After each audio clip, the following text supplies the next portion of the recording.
Oke, mulai ngomong. Bismillahirrahmanirrahim. Assalamualaikum warahmatullahi wabarakatuh. Selamat pagi anak-anak.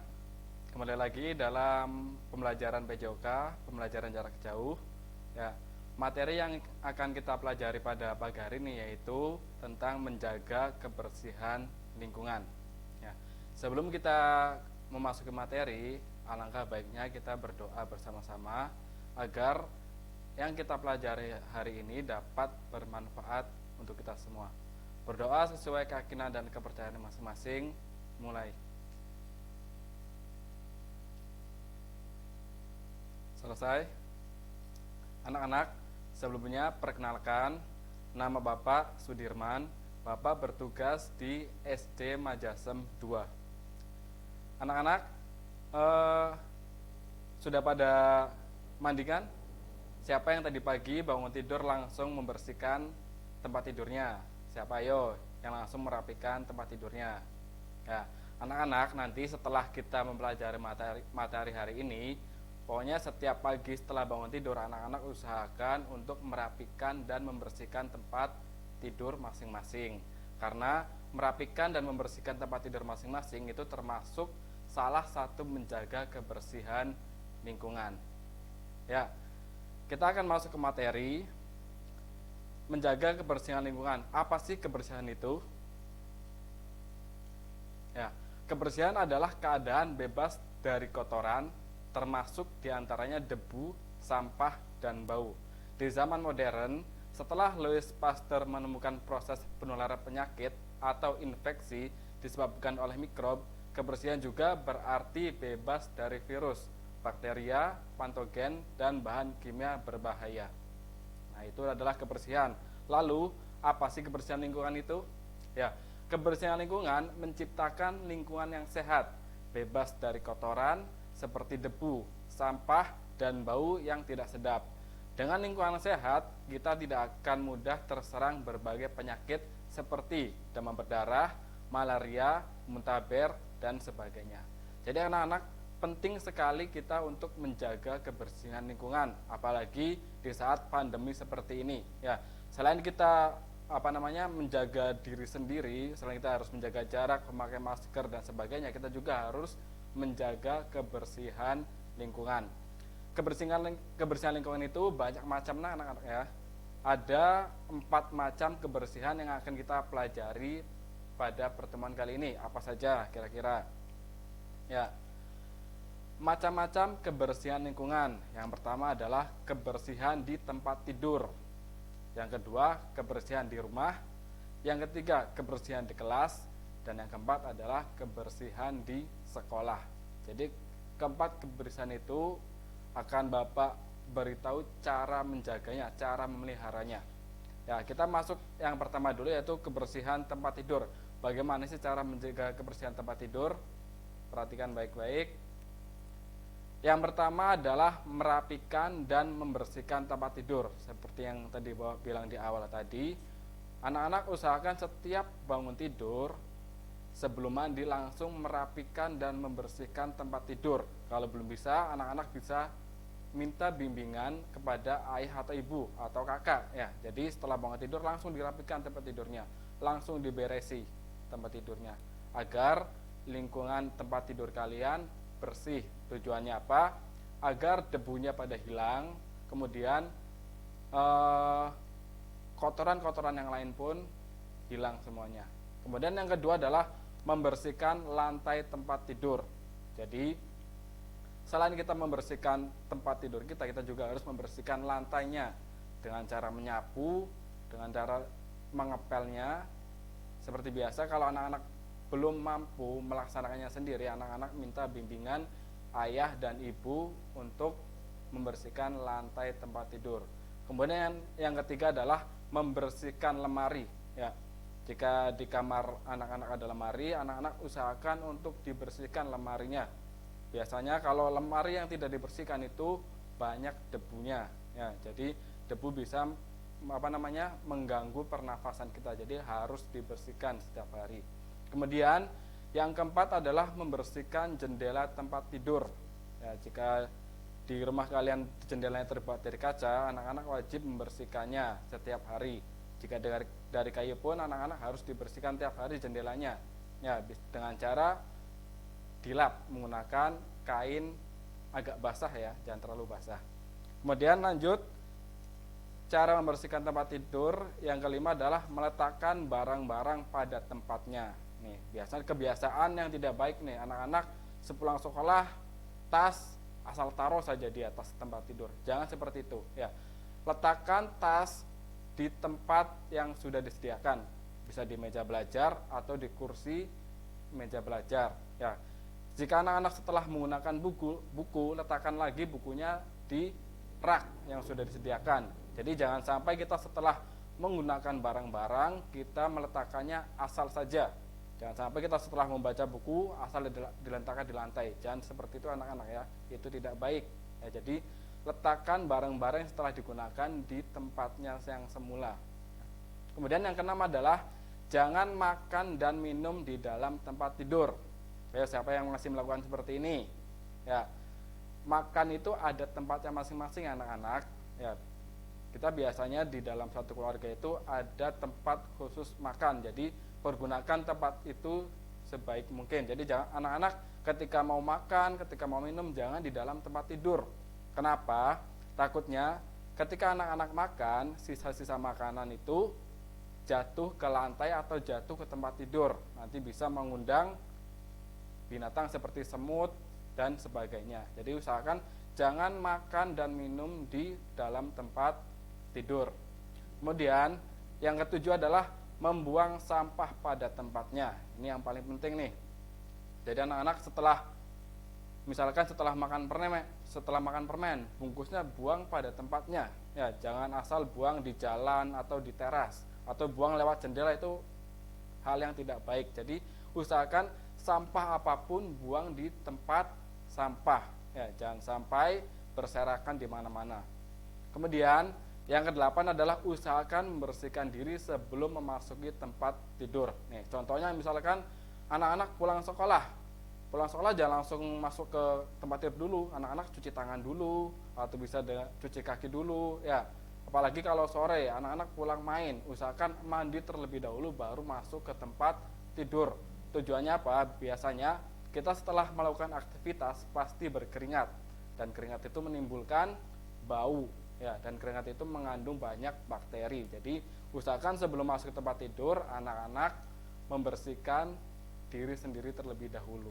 Nah, itu adalah 8 cara menjaga kebersihan tempat tidur. Ya, semoga setelah Bapak menyampaikan materi ini anak-anak bisa mempraktekkannya di rumah. Ya.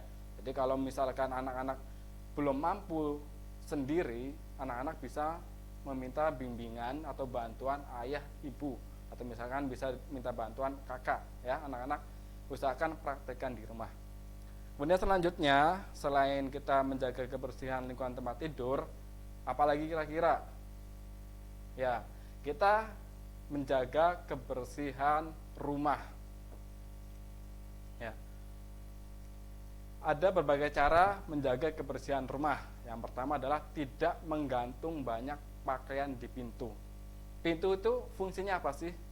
Ya, pintu itu tempat keluar atau masuk kita, bukan untuk meletakkan barang apalagi pakaian. Jadi jangan sampai anak-anak menggantung pakaian, menggantung tas segala macam di pintu. Ya, kita pasti di rumah disediakan tempat khusus untuk meletakkan pakaian, untuk meletakkan tas segala macamnya. Jadi pintu itu fungsinya untuk keluar dan masuk. Jadi jangan sampai menggantung pakaian di pintu. Akibatnya apa? Kalau kita menggantung banyak pakaian di pintu, itu akan menjadi sarang nyamuk, anak-anak ya. Nyamuk bisa menyebabkan penyakit demam berdarah, bisa menyebabkan penyakit malaria.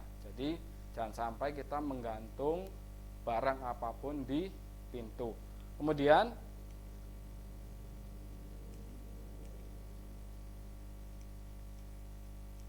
yang kedua adalah mencuci baju setiap hari. Mungkin anak-anak belum mampu ya kalau untuk mencuci baju setiap hari. Ya, jadi ketika ibu mencuci baju di rumah, anak-anak membantunya sedikit demi sedikit. Anak-anak memperhatikan bagaimana sih cara mencuci baju. apakah diberi sabun dulu baru diberi air atau diberi air dulu baru diberi sabun. Jadi anak-anak perhatikan, kalau anak-anak tidak mengerti, anak-anak tanyakan pada ibu, Bu, bagaimana cara cuci baju yang benar. Nah, sambil bertanya kita sambil belajar sedikit demi sedikit, ya. Untuk yang laki-laki pun tidak masalah, ya. Mencuci baju sendiri itu bukan hanya untuk perempuan, tapi untuk laki-laki pun tidak masalah, karena itu akan menunjukkan kemandirian kalian sendiri, ya. Kemudian selanjutnya adalah sama seperti yang tadi, adalah membuang sampah pada tempatnya. Jadi dalam menjaga kebersihan lingkungan manapun, kita diusahakan selalu harus membuang sampah pada tempatnya. Banyak manfaatnya anak-anak, selain pemandangan menjadi bagus atau tidak ada sampah berserakan, membuang sampah pada tempatnya pun akan menghindari banjir, ya anak-anak. Selanjutnya adalah menyimpan sepatu dan sandal pada tempatnya. Jadi ketika anak-anak pulang ke rumah, pulang sekolah, kalian anak-anak kan menggunakan sepatu, simpan lagi sepatu tersebut di rak sepatu, atau simpan lagi jika anak-anak pulang main menggunakan sandal, simpan lagi sandalnya di rak sandal, jangan sampai berserakan. Selain menjaga kerapihan di rumah, meletakkan sepatu di rak sepatu juga dapat memudahkan kita ketika kita sedang mencarinya. Jadi jangan sampai di rumah itu, ibu sepatu saya di mana ya? Nah, itu kan teledor jadinya, karena itu disebabkan anak-anak tidak menyimpan sepatu pada tempatnya. Kemudian selanjutnya adalah menyapu dan mengepel setiap hari. Ya, jika kegiatan ini anak-anak belum mampu dilakukan sendiri seperti yang tadi, anak-anak meminta bimbingan bapak, ayah atau ibu atau kakak untuk mengajari anak-anak cara menyapu dan mengepel. Kemudian selanjutnya adalah mencuci alat masak dan perlengkapan makan setelah digunakan, ya. Jadi anak-anak belajar dari hal terkecil dulu. Misalkan anak-anak setelah makan siang, piring atau gelasnya itu jangan hanya ditaruh di tempat cucian. Anak-anak usahakan untuk mencucinya, ya. Jadi tidak harus semuanya dulu. Anak-anak belajar dari hal yang kecil. Setelah kita selesai makan, setelah kita selesai minum, anak-anak usahakan untuk mencuci sendiri, ya. Kemudian membersihkan alat-alat kebersihan, ya. Alat-alat kebersihan pun harus dibersihkan, seperti sapu, seperti kain pel, apalagi kain pel setelah digunakan pasti kotor, pasti banyak debunya, ya. Jadi setelah digunakan harap kain pelnya dicuci lagi, ya. Sapu pun dibersihkan lagi karena banyak debunya. Nah, itu adalah kegiatan atau cara menjaga kebersihan rumah, ya. Anak-anak mulai sekarang praktikkan bersama ibu dan ayah dalam menjaga kebersihan rumah. Kalau rumah kita bersih, tidak bagus pun, kalau rumahnya bersih itu pasti kita akan nyaman, ya, akan nyaman menempatinya, ya. Sekarang kita lanjut cara menjaga kebersihan di kelas. Itu ada 1, 2, 3, 4, 5 gambar. Ada 5 gambar. Gambar yang pertama itu apa ya? Ada anak sedang memegang botol dan disemprotkan ke jendela. Nah, kita lihat. Yang pertama adalah membersihkan jendela, ya. Jadi cara menjaga kebersihan kelas, yang pertama adalah menjaga kebersihan jendela. Anak-anak tentunya di sekolah, ya, sebelum pandemi anak-anak pasti dibagi piket kan, pasti ada piket kebersihan, ya. Salah satunya adalah membersihkan jendela. Kemudian yang kedua adalah merapikan meja dan kursi, ya. Jadi biasanya nih kalau di sekolah anak-anak sering mainan di kelas kan, sering lari-lari segala macam, dorong-dorongan meja atau merubah posisi kursi. Nah, setelah semuanya selesai harap dirapikan lagi baik meja maupun kursinya, ya. Kemudian adalah membersihkan papan tulis. Sebelum pandemi anak-anak selama tatap muka pasti papan tulis itu setiap hari digunakan. Jadi setelah digunakan selesai, setelah ganti pelajaran anak-anak dibersihkan papan tulisnya, ya. Jangan lupa jika papan tulisnya masih menggunakan kapur, anak-anak sambil menutup hidung dan mulut ya, agar hidung dan mulut anak-anak terhindar dari debu, atau bisa juga anak-anak menggunakan masker ketika menghapus di papan tulis ya. Kemudian adalah menyapu dan mengepel lantai ya.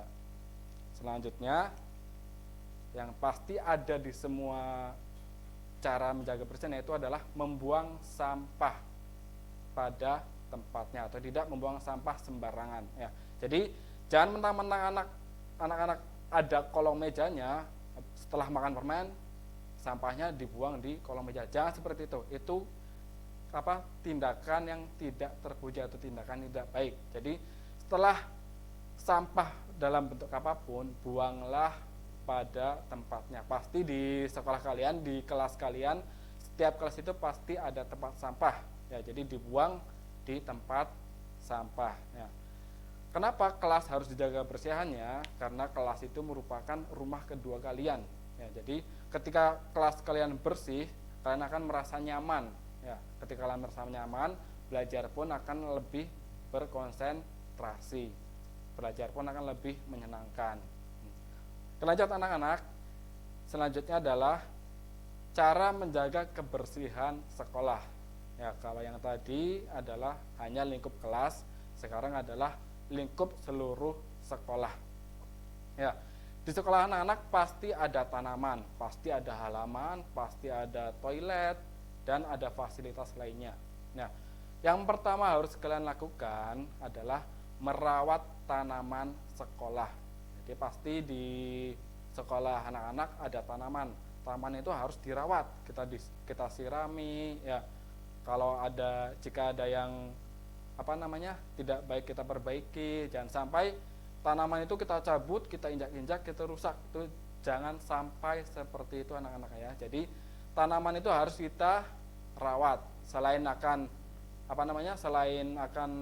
menimbulkan keindahan, tanaman juga bisa menetralisir udara dari polusi ya. Kemudian adalah menyapu halaman sekolah ya. Walaupun anak-anak sudah membuang sampah pada tempatnya, pasti halaman sekolah akan kotor. Karena apa? Karena daun-daun yang berguguran. Jadi anak-anak harus menyapu halaman sekolah. Paling tidak halaman di depan kelas masing-masing. Kalian sapu, kalian bersihkan ya. Setelah itu adalah membersihkan toilet ya. Toilet sekolah juga harus dibersihkan anak-anak ya. Karena toilet itu bisa menjadi sumber penyakit ya, karena kita membuang kotoran itu di toilet. Jadi harus dibersihkan ya. Minimal setelah menggunakan, anak-anak membersihkan, anak-anak menyiramnya ya. Kemudian membuang sampah pada tempatnya, itu harus sudah jelas, sudah pasti. Anak-anak harus membiasakan membuang sampah pada tempatnya. Tidak hanya sampah yang kita bawa, jika anak-anak melihat sampah di halaman, anak-anak ambil, anak-anak buang ke tempat sampah. Setelah itu jangan lupa untuk mencuci tangan ya. Jika setiap anak-anak punya prinsip, punya pikiran seperti itu, insya Allah nanti sekolah kita akan terlihat bersih ya, dan nyaman. Kemudian adalah yang kelima adalah tidak merusak fasilitas sekolah. Apa sih fasilitas sekolah ya? Seperti meja, kursi. Kalau misalnya di luar adalah ada gawang futsal atau ring basket ya. Jadi anak-anak harus merawat fasilitas sekolah. Jangan sampai anak-anak kursi itu dibanting atau diapakan lah gitu lah. Pokoknya harus dirawat, harus dijaga ya. Jangan sampai bola basket anak-anak ditendang ya, karena itu bukan bukan fungsinya ya, bukan kegunaannya ya. Jadi kalau bola basket ya dipantulkan, kalau bola voli ya menggunakan tangan. Jangan sampai bola voli, bola basket semuanya ditendang. Jadi kalian harus tahu kegunaan fasilitas masing-masing. Misalkan meja itu untuk tempat menulis, jangan sampai kalian duduk di atas meja, dan sampai kalian berdiri di atas meja ya. Jadi gunakan fasilitas itu sebagaimana fungsinya. Ya, itu adalah cara menjaga kebersihan sekolah. Nah, ini adalah penerapan kebersihan dalam kehidupan sehari-hari. Yang pertama adalah memisahkan sampah organik dan anorganik. Jadi sampah organik itu biasanya sampah yang mudah diurai, ya, seperti contohnya dedaunan, ya. Kalau anorganik itu yang sulit untuk diurai, seperti contohnya sampah plastik, sedotan dan sebagainya. Ya. Kemudian mendaur ulang sampah. Jadi sampah itu tidak semuanya tidak berguna, anak-anak. Ada banyak sampah yang berguna dan didaur ulang. Misalkan sampah plastik kita bisa daur ulang menjadi sebuah keset misalkan, ya. Jadi banyak sampah yang bisa kita manfaatkan kembali. Jadi jika di sekolah kalian belum ada tempat sampah yang terpisah, minimal pasti ada tempat sampah yang organik dan anorganik. Jadi jika sampah organik, buanglah di tempat sampah organik. Jika sampah anorganik, buanglah di tempat sampah anorganik. Agar apa? Agar ketika mendaur ulang lebih mudah diklasifikasikannya, ya, atau dikelompokkannya. Lanjut, melakukan gotong royong. Jadi menjaga kebersihan lingkungan itu kita tidak sendiri, kita harus bersama-sama. Ya, lihat contohnya di gambar. Itu adalah contoh sedang kerja bakti di rumah. Ya, jadi kita bisa bergotong royong dengan tetangga sekitar rumah. Kalau di sekolah kita bisa gotong royong dengan teman-teman yang ada di sekolah. Ya. Melakukan go green, yaitu bisa dengan cara menanam tumbuhan. Ya. Kemudian menghemat air. Ya, itu adalah contoh melakukan go green. Kemudian yang paling penting adalah membuang sampah pada tempatnya. Karena jika kita membuang sampah pada tempatnya, kita akan insya Allah terhindar dari banjir. Walaupun sampah sedikit sampah, ya, walaupun hanya sebesar bungkus permen, kita usahakan buang sampah pada tempatnya. Ya, kesimpulan pembelajaran pada hari ini yaitu adalah menjaga kebersihan lingkungan. Yang pertama adalah kebersihan di tempat tidur, yang kedua adalah kebersihan di rumah, yang ketiga adalah kebersihan di kelas, dan yang keempat adalah kebersihan di lingkungan sekolah. Anak-anak, untuk tugasnya nanti ada di e-modul. Anak-anak bisa membaca e-modul tersebut dan bisa mengerjakan tugasnya dan serahkan ke guru PJOK masing-masing. Akhir kata, jika dalam penyampaian ini banyak kesalahan, Bapak mohon maaf. Billahi taufiq wal hidayah. Wassalamualaikum warahmatullahi wabarakatuh. PJOK, belajar, bergerak, cerdas.